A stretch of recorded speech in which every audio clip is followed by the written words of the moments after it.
Now streamline flow. Streamline flow is a new chapter. When a streamline flow क्या है?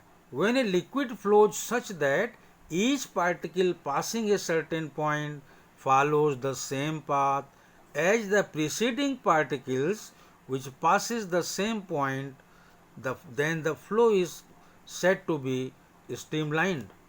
Flow is said to be streamlined and the path is called streamline.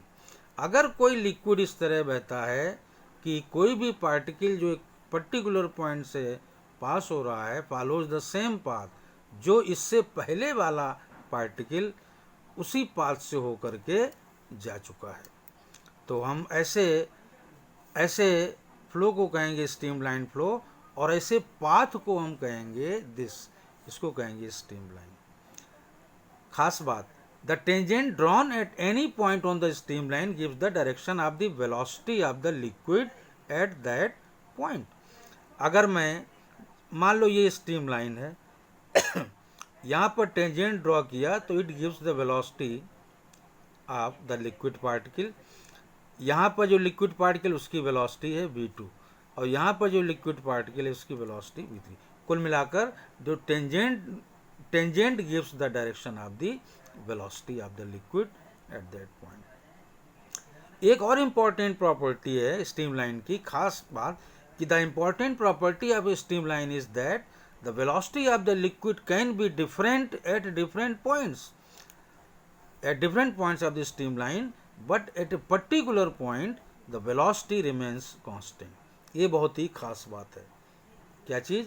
Velocity of the liquid can be different at different points of streamline, but at a particular point the velocity remains constant.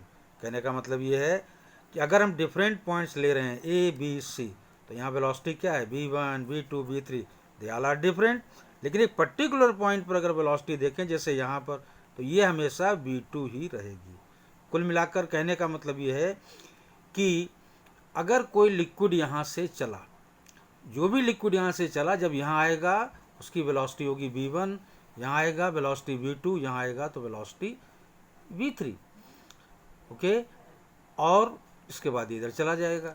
अब अगर दूसरा कोई liquid particle जो यहीं से inter करता है, तो जब यहाँ आएगा उसकी वेलोसिटी v1, यहाँ आएगा इसकी वेलोसिटी v2, यहाँ आएगा इसकी velocity v3 and so on. तो हम ये कहेंगे कि ये स्ट्रीमलाइन फ्लो है. और ये लाइन क्या है? स्ट्रीमलाइन है. कोई और पार्टिकल, यानी जो भी पार्टिकल यहाँ से घुसता है, यहाँ से इस पाथ को फॉलो करता हुआ यहाँ से बाहर निकलता है, तो हम कहेंगे इस लाइन को या कर्व को स्ट्रीमलाइन, और फ्लो को कहेंगे ये हो रहा है streamlined flow. Suppose A B C are 3 points on the same streamline of a flowing liquid. A B C 3 point हैं. All those particles of the liquid which pass through A, वो सभी particles जो A से पास होते हैं, also pass through B and C, वो B और सी से भी होकर गुजरेंगे. Okay, the velocities of the liquid at these points are v1, v2 and v3. A B C पर जो वेलोसिटी है v1, v2, v3 है, दैट इज डिफरेंट, यानी डिफरेंट है. But at one and the same point such as A, the velocity is always whichever be the particle of the liquid at this point, the same is true for B and C also.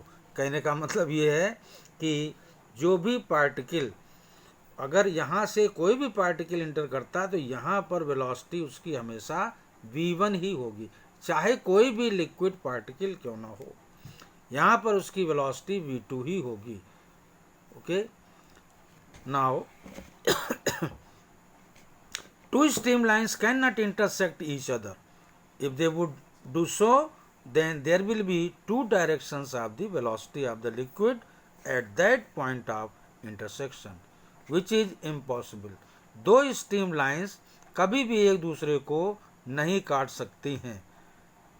क्यों नहीं काट सकती हैं? मान लो ये streamline है, मान लो एक ये स्ट्रीमलाइन है, और दोनों एक दूसरे को यहाँ काट रही हैं. तो जो भी लिक्विड पार्टिकल यहाँ से चला, जाहिर है यहाँ पर आएगा। जब वो यहाँ पर आएगा तो उसकी वेलोसिटी के लिए क्या करोगे, टेंजेंट ड्रॉ करोगे। तो ये वेलोसिटी इधर ये हो गई। अगर ये पहली स्ट्रीम लाइन है, ये दूसरी स्ट्रीम लाइन है, दूसरी स्ट्रीम लाइन में मान लो लिक्विड पार्टिकल यहाँ से चला तो यहाँ पर इसी पॉइंट पर वेलोसिटी ये होगी। ओके, तो इसका मतलब हुआ कि एक ही पॉइंट पर दो दो वेलोसिटी हो गई, विच इज इम्पॉसिबल। चूंकि ऐसा नहीं हो सकता है, इसलिए दो स्ट्रीम लाइन्स एक दूसरे को इंटरसेक्ट नहीं कर सकती हैं। नाउ स्ट्रीम लाइन ट्यूब क्या होता है?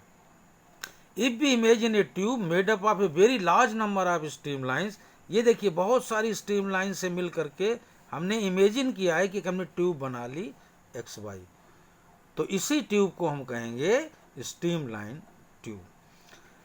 The boundary walls of the tube are everywhere parallel to the direction of the flow of the liquid. ये जो बाउंड्री वॉल्स हैं ये लिक्विड फ्लो के पैरेलल हैं।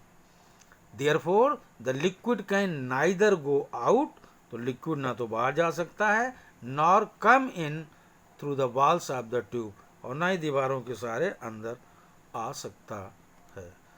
The liquid that enters at one end X, जितना भी liquid X end पर enter करता है, leaves at the other end Y, उतना ही लिक्विड वाई एंड से बाहर निकल जाता है, as if it were flowing through an actual tube. ऐसा लगता है कि ये किसी एक्चुअल ट्यूब से होकर के गुजर रहा है। तो कुल मिलाकर के स्ट्रीम लाइन ट्यूब किसे कहेंगे? ये बहुत सारी स्ट्रीम लाइन से मिल करके हमने एक ट्यूब इमेजिन किया, इस ट्यूब को कहेंगे स्ट्रीम लाइन ट्यूब।